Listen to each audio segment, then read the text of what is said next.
Shalom, shalom, Israel. First and foremost, I want to give all honor, glory, and praise unto YAHAWAH, YAHAWASHI, BASHEM, Rakakwadash, the belongs to the elders and apostles, great millstone. Shalom to my Akim, Wakawatim, who are diligently waiting to be delivered from this final captivity. This is Brother Kawakub coming at you with another lesson.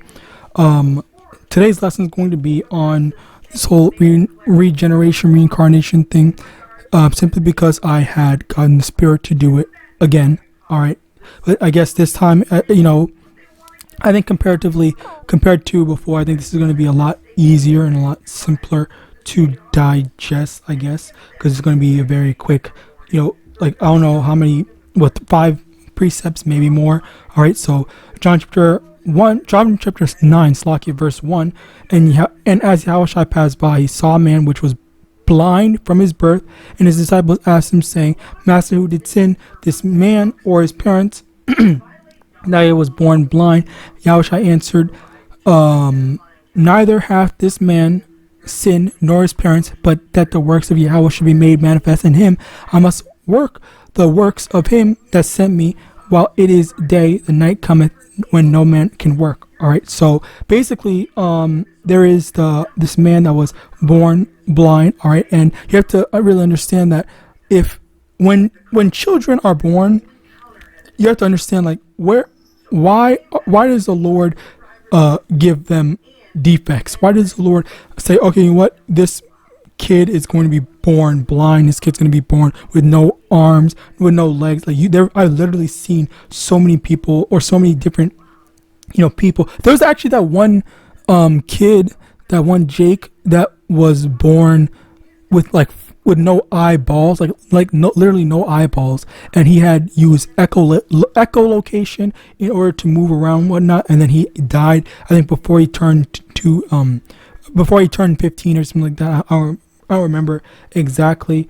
And the thing is that why did you have to understand, if he was born that way, why did the Lord make him that way? Why did the Lord? Because he didn't quote unquote do anything to deserve it. So now you would have to say, you would have to be able to admit, or say, not admit, but say that, okay, well, if there is no reincarnation, then that means that the Lord just makes people suffer for no reason. He just made this kid a freaking a walking clown, a walking circus act, literally for no reason, and that goes for literally anyone. Okay, let me actually just do a quick Google search.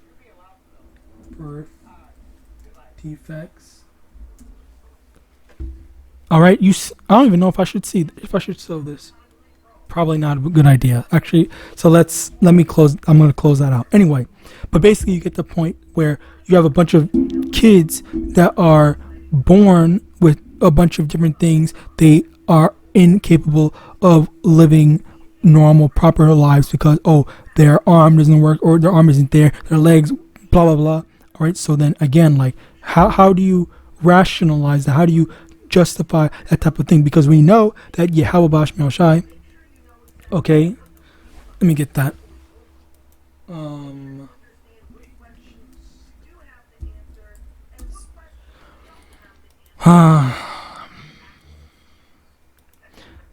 Proverbs chapter 11 verse 1, a false balance is abomination to the Lord, but a just weight is his delight. Let me also get this.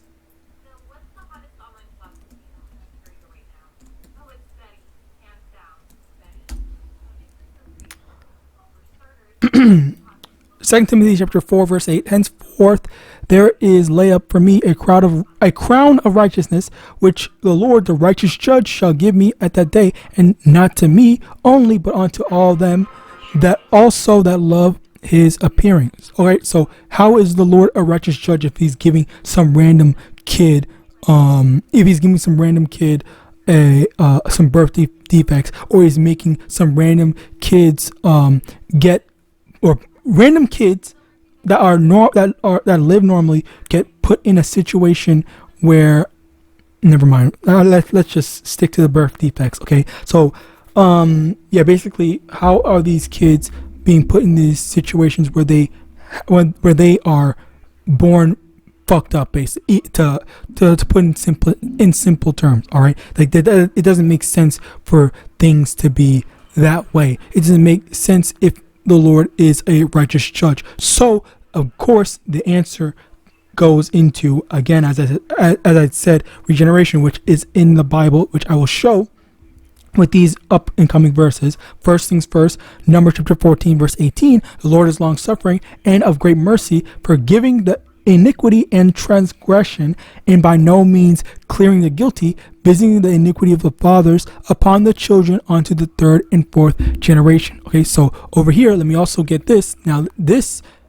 sounds like a contradiction. Let's get this, because we just read Numbers chapter 14 verse 18. So the Lord says he's going to visit the iniquity of the children of the fathers, Lakia, onto the third and fourth generation. But at the same time, we have in Ezekiel chapter 18 verse 20, the soul that sinneth, it shall die. The son shall not bear the iniquity of the father, neither shall the father bear the iniquity of the son, and righteousness of the righteous shall be upon him, and the wickedness of the wicked shall be upon him. So now this is just a straight up contradiction, in where it says, oh, the Lord is not going to, or Slaki, the Lord is going to visit the iniquity of the father on the third or fourth generation, the descendant. But now it says, oh, the soul that's in it, now that's going to suffer for the thing. That soul is going to have to deal with it. Obviously, the answer to that is it's not a contradiction, but it's the fact that as I said before, reincarnation / regeneration, blah blah.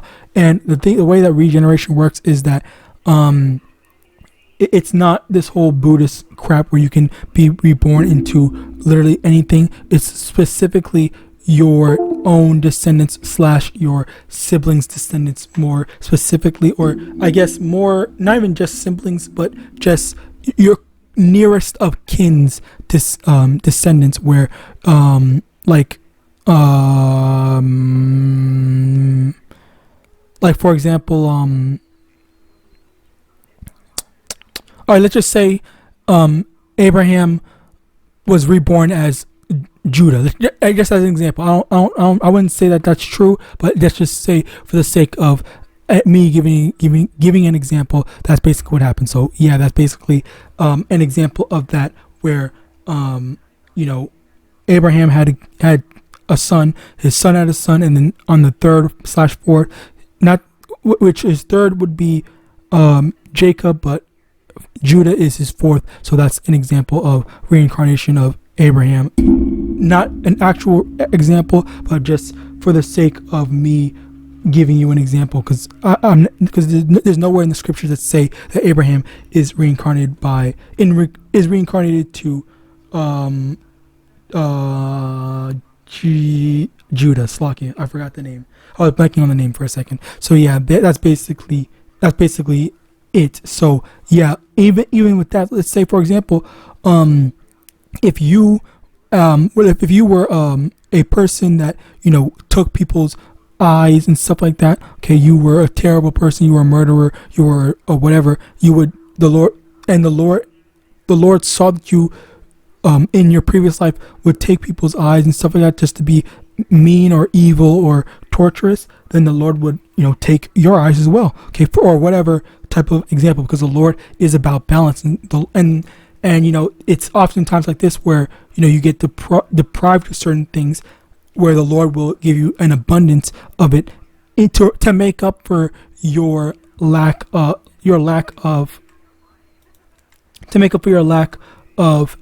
said thing or said whatever. All right, that is a big thing. All right, because it is the same thing where for us to be suffering now, okay, we're going to be thriving in the kingdom. We're going to be thriving with more, because we're just barely getting by, if not suffering by going without something, okay, whatever it is, be it food, water, or proper housing, something like that, whatever, okay, I don't know, any examples. All right, the Lord will make it so that, okay, well, this brother or sister, this family, whatever, they didn't have a car. Now I'm going to give them I'm going to make it so that they never have to walk anywhere ever again, during the up and coming trouble and stuff like that. Okay, Jacob's trouble, kingdom of heaven, whatever. Okay, and with that, there is that sense of balance. Okay, because we just read it in